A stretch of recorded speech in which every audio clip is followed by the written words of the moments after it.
Brad Williams, Frugal Finance. Keep in mind, Frugal Finance. Again and again and again, I'm going to state, pay off your credit cards.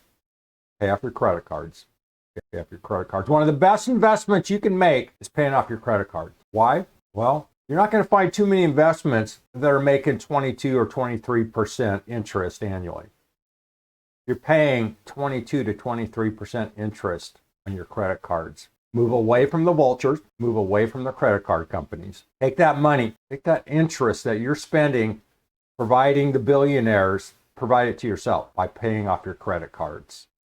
The average credit card rate today is about 22%, and that's with people with average credit ratings. Now, if you have a lower credit score, your rate could be 28%, and if it's questionable, it could be up into the 30%.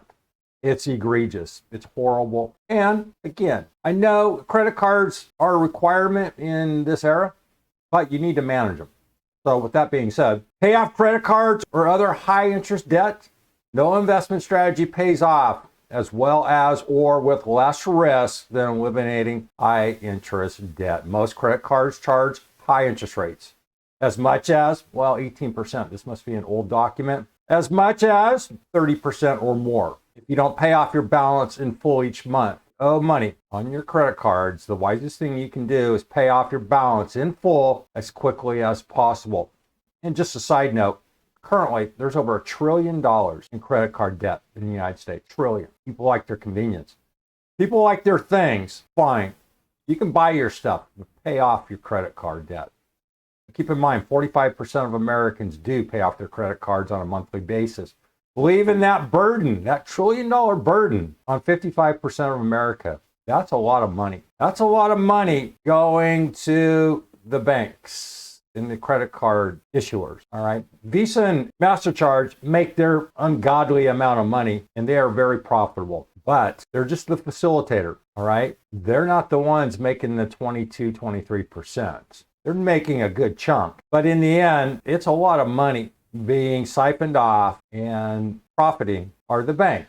Virtually no investment will give you returns to match an 18% interest rate on your credit card. That's why you're better off eliminating all credit card debt before investing. Once you've paid off your credit cards, you can budget your money and begin to save and invest. Here are some tips for avoiding credit card debt. Put away the plastic. Use a credit card unless you know you have the money to pay the bill when it arrives. It's discipline. It's discipline. In other words, when you shop, have a list. Write it down and don't impulse buy. If you can't afford it today, hold off. It's not that big of a deal. Wait a month. Wait 2 months. Know what you owe. It's easy to forget how much you're charged on your credit card. Every time you use a credit card, track how much you have spent, figure out how much you'll have to pay that month. If you know you won't be able to pay your balance in full, try to figure out how much you can pay each month and how long it will take to pay the balance. Pay off the card with the highest rates. If you've got unpaid balances on several credit cards, you should first pay down the card that charges the highest rate. Pay as much as you can towards the debt each month so your balance is again at zero while still paying the minimum on your other cards.